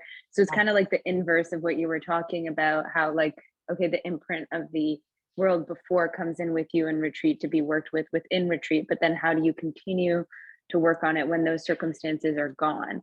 Because Yes. it's like, and then also having like an understanding of that, like, and not being so like, caught in self-hatred or like being too hard or double binding on like your progress. Yes. I'm going to say two things in response to that. One is that you can't hold on to the retreat experience. And it's, and really a retreat experience is a dose. And so essentially that dose has to be integrated. And so when you come back from a retreat, you are integrating that dose at whatever level your being is integrating it, sometimes obviously, sometimes less obviously. I will also say that my personal like judgment is that retreat experiences, even as they are now, are deeply incomplete. And so they often dose somebody in one area, but leave other areas very untouched. And so that makes the integration to me less effective and less deep because it's not as multidimensional as it could be. And more of a hunger for it to like endure. Exactly. And sometimes to go back over and over again, seeking the thing externally again, because it feels like you want the experience you had on retreat and you can't seem to like reproduce it in your life. And many of those reasons I think have to do with like not giving you a complete enough framework to apply those things in your life. The practices are great, but practices sometimes what happens when you have all those practices and you have a spouse who isn't in that same lineage or doing that practice, and you've got to go home and have a marriage. Like there's a big disjoint there. And no one's like tackling that when you're sitting 7 days and paying $10,000. You know what I mean? Like that's not in, they're just like, bring it back and like, let it integrate and give yourself time. And that's all true, but we don't live in societies like the way that used to be.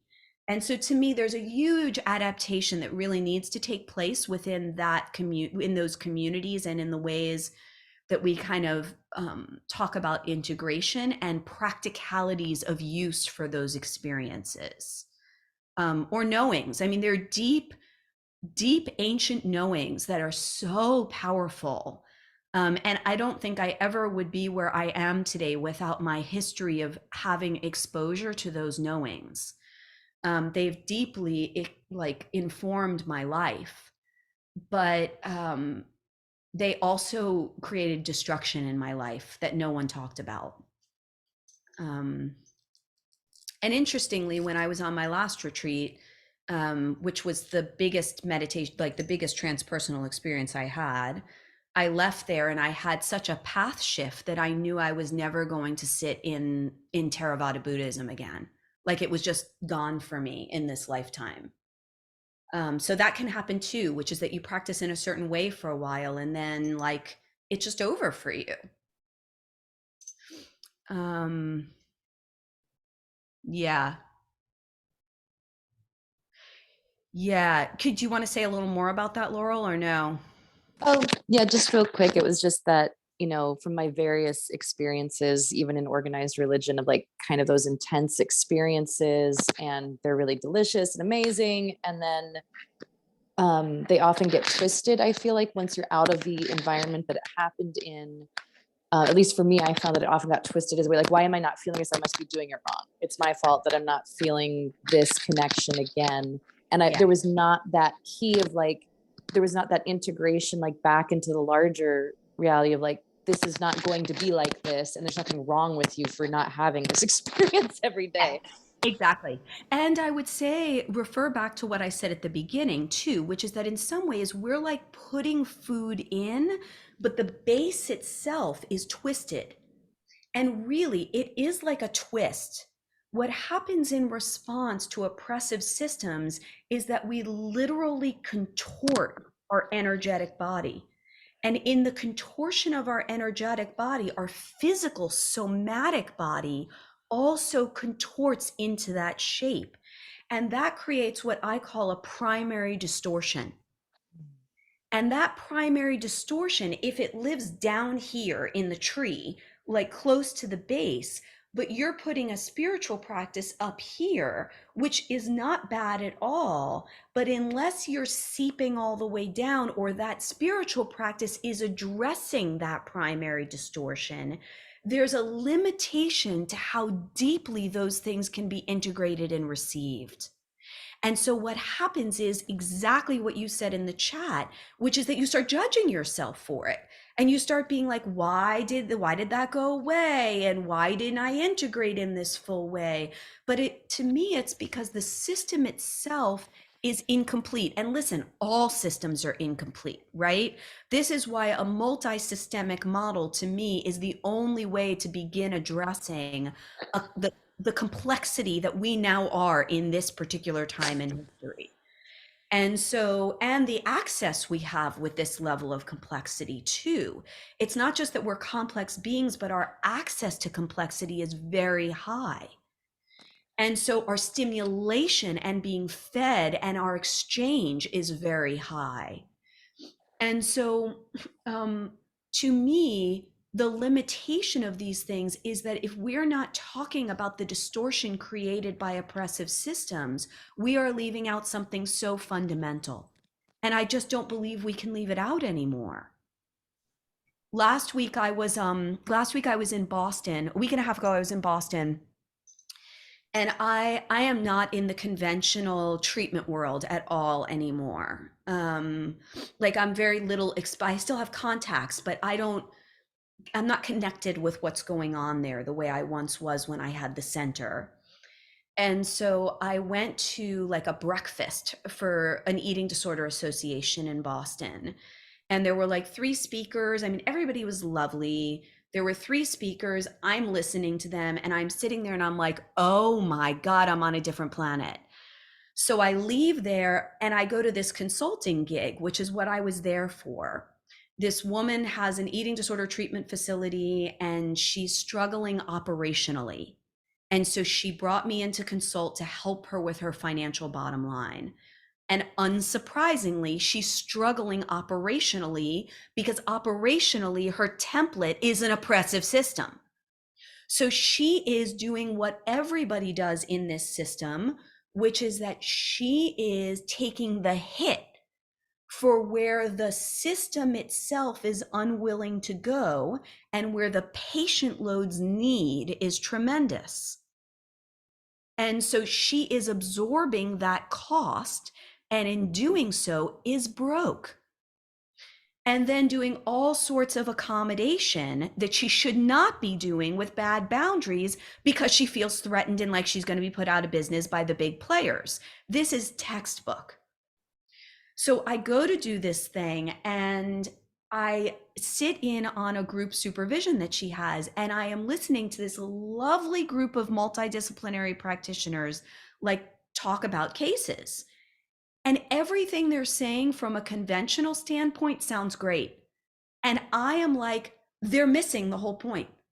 Like they think they're doing the thing and they are missing the thing that is so important, that everything they're doing is so useless on some level. And it isn't truly useless because it will get people to a certain place, but it also is so limited in the place it can get people to. And everybody will yearn to go beyond that place, and it cannot take them. And that's when they begin to go to 50 ayahuasca retreats, because now they're searching for the thing that the system can't offer.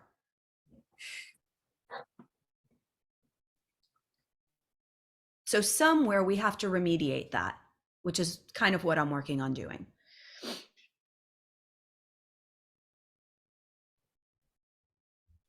May I share a reaction to the retreat conversation? Please. Okay, thanks. What came up for me was that I was sensing a lot of kind of desire. I understand that people judge themselves when they can't hold on or integrate an experience fully, but there's two things. One is that all experiences are fleeting, and including retreat experiences. So I'm surprised that at retreats that they wouldn't sort of, the emphasis and the takeaway is that everything is impermanent and temporary, including what feels like states where I forget what are they called again? It's auto. You know everything. You're in complete wholeness, and everything is all knowing. Like you are all knowing. Is that which is omnipotent? no, I forget it. I can Facebook you the word, but I just stumbled upon it for the first time, like in English a few weeks ago, and I was like, wow, that's probably what the kind of the ultimate like retreat experience is. That it's like, and it, yeah, so there's that. So like retreat, no experiences can be held on to, right? Like even there's no enlightenment isn't one experience. It's not like one key signature, right? It's just freely being everything without Yes. any kind of aversion or attachment. Um so there's that, but also the idea that we could control the amount of grace and opening also that unfolds. There's a limit that, like, there's no, yes, personally, like ego can show up and like shepherd it, and there's like personal work, and then there's that sort of transpersonal, which we can't ultimately control. Like you can set up the conditions and play with it, right? So I Yes. just wanted to say that because it's so part of our culture. It's like, well, the management and capture Yes. and control Yes. doesn't actually apply to spiritual matters, Yes. even though we have to dialogue about it like that, right? So Yes. you can't do shit after a retreat. Like Yes. it's not you that's doing it anyways. Yes. You can Yes. sit and welcome it and try and do like the dinacharya stuff, which I found is very like really useful for getting Yes. at patterns and just having a clean existence so that you can deal with this stuff. But yeah, Yeah, we you can't know, control, like you can't control how much in this lifetime and whatever's happening is meant to happen, whether you think it's like a fuck up or not. It's like that's part of it too. Like it's the design. there's no actual control. We think we have, right? Like we Yes. think that we can control things, but that is just part of the pattern, even if it's our trauma pattern. Like Yes. right. Yes. So I just had to say, yeah, like, Yeah. Yeah. mhm. I'm glad you put it in. And I would say too that like in spiritual circles, I think that shows up as this like movement towards attainment, right? Like that's the frame in which it kind of comes up. And so it's just the same thing that you're speaking of. And Yeah. the truth is there's a place where like attainment can be framed where it has nothing to do with management and control at all. Yeah, for sure. Right? But But like, in those circles, it's not, experiences are it, not talked about. Because yes, that's this it. is my own group. It's like we're very hardcore, but it's like we don't share like, wow, I had this encounter with like Yeah. all of my ancestors during my prostration practice, which is Yeah. good to do for humility's sake and also to connect. Like that's checks the box for at least for me, but it's like we don't talk about anything. Yeah. Even crazy mystical, it's like no, it's because it loses the energy, but it's also not about that ultimately. Yeah. And Yeah. it just feeds your ego like wow, I'm like, so yeah. It's true. It's true. It brings up for me how much, like, just in reflection, how much we're in a time of evolving everything. Mhm. Like, how this time is really about evolving everything. And we're always evolving everything, but this is like feels like a sped up, like the Dark Ages and the Renaissance Yeah, version of evolving everything. Yeah. yeah, it does feel sped up. I'm curious when you said, well, on retreats they leave things like off the table. I wonder like what you mean exactly. Like, do you mean like the existence kind of things and practicing like literally practical skills during on retreat, like sexual energy stuff too, I or think relational? for sure sexual energy stuff. For sure. I mean, Yeah, it's as if the erotic doesn't exist. right, Haha, but here we are cultivating a relationship with it that we're not talking about as what we're doing. right. Um, Yeah, I spent 3 years alone doing that by myself because just it just happened, but that's just a side thing. Yeah, and it was beneficial. Then I moved into rigorous classical practice, but I was greatly benefited by having like done all of that process or work on myself first. yes. So it was such a blessing because I could also hold a lot of energy, like a lot Yes. of activation and just like Yes. let things come and go, but it Yes. wasn't, yeah. So there's a need for it for sure.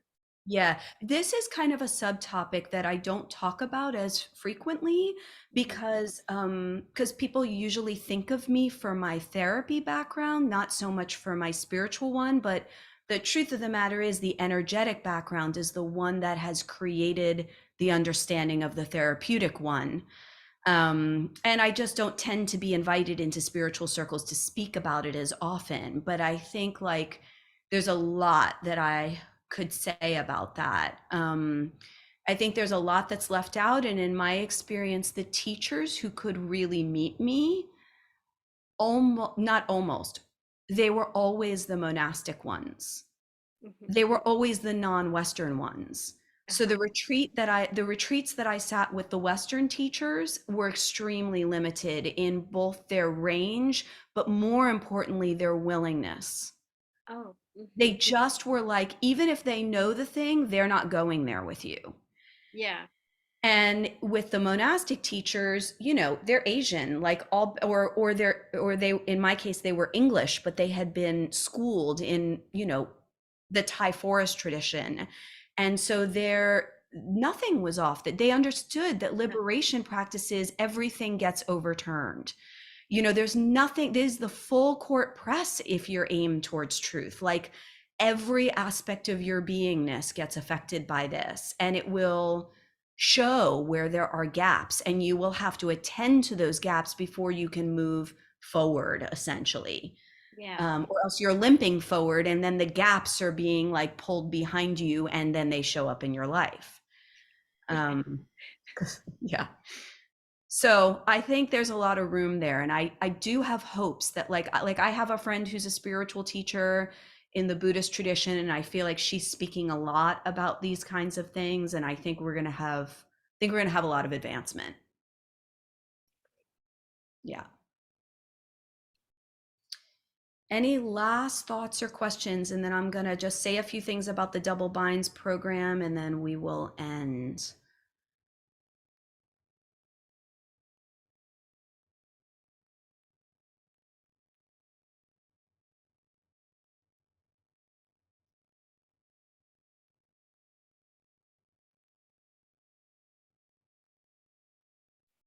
I have a question.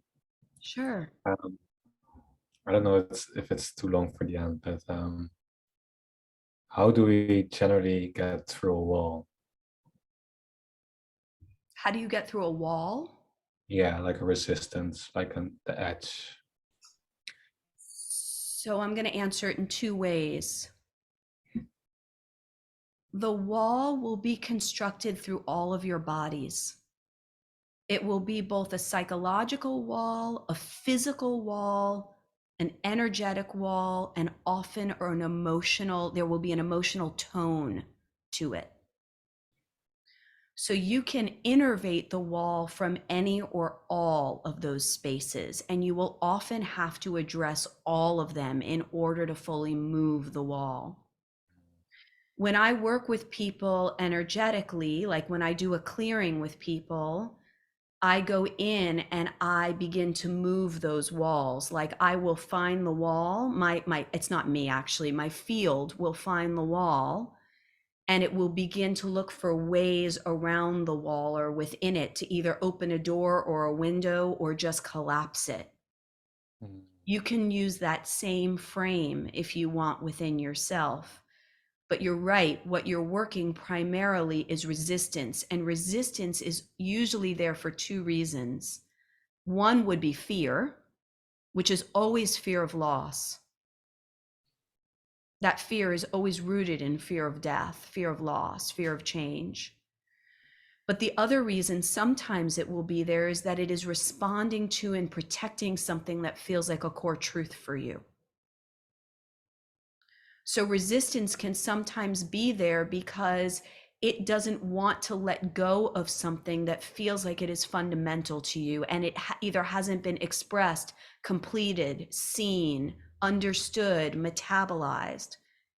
I love resistance. You know what I mean? Like, I think resistance is the teacher that we should learn to bow to, because it can show us a wider landscape that is beyond sometimes the scope of our mind's ability to like imagine it. So those are some hints kind of for playing with it. Soften, a lot of softening.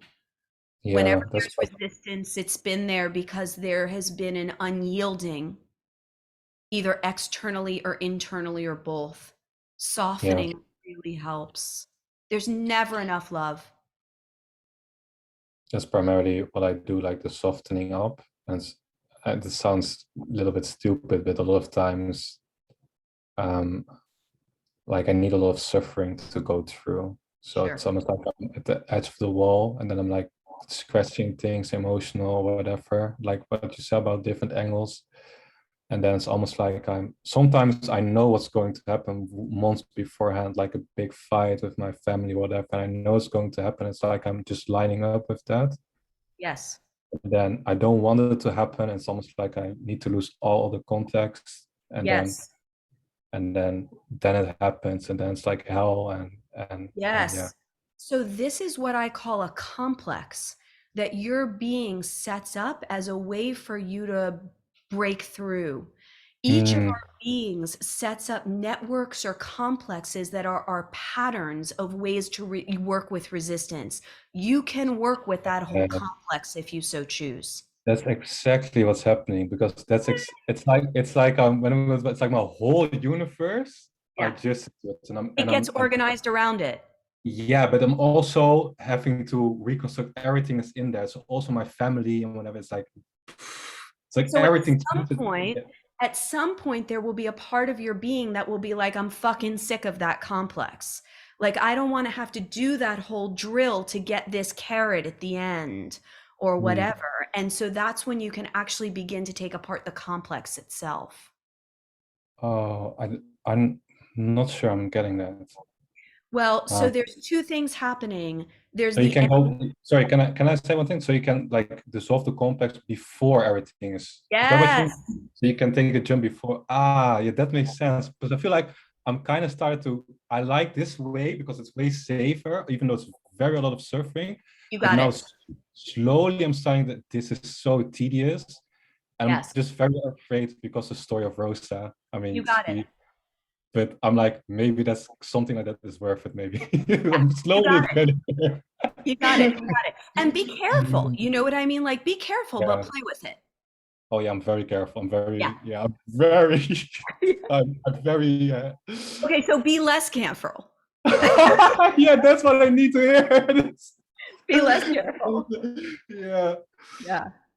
My choices are like dissipating, so Yeah, that's what think- happens. We reach Yeah. our edge. Yeah. Thank you for asking that. thank you for answering. Okay, so I'll just say a few minutes about the Double Binds program. So it is 6 weeks, and it is an incubator, which means that it is a small group of people, and I will be working individually with the people in that group around dissolving obstacles to freedom, and primarily working the first or primary iterative double bind. So an eating disorder or an addiction is 5 spaces up or something from the original fundamental bind. It's an expression of the bind in form. I'll be working the expressions of the bind, but also going below them to the primary relational bind itself. And how deep I go will be dependent on the orientation of the person or wherever they're at. But it is an incubator, meaning that we will meet twice a week. For the first day, it'll be for an hour and a half. For the second day, it's an hour. We'll be working as a group. There will be energetic clearing. There will be individual work in group. There will be some group feedback and sharing, but it is not organized as a psychotherapeutic process. This is more of rearranging architecture and removing obstructions. And then 2 days a week, you will have text support from me. So there is like 2 days where I'll be holding people because it is an intensive incubator, so that there's a big container for this, even though it's virtual and even though it may not be 15 hours a week. So that is available. It looks like now we're going to start the week after Thanksgiving. Probably will not run Christmas week. And yeah, so if any of you guys are interested, or if you know people who are interested, feel free to send them my way. The only people who would not be a good fit for this is if you don't have any stability, because this container is my field. When I begin working, it's going to go for the place. And it will go there safely, but it isn't going to work the initial places that are just behavioral. You have to be able to have had some scaffolding first. So thank you all so much. This felt like really easeful, and we're ending at 1:11 my time, which feels deeply auspicious. I love it. So thank you guys for coming. Thank you for like receiving the work. Thank you for your questions. I'm here if you want to reach out, and it's really good to know you guys, like just to be with you all. Thank you. Thank you. Thanks, Bree. Yeah, and there's a recording if you want it, just message me. Okay, take good care. Have a good day, everyone. Thank you.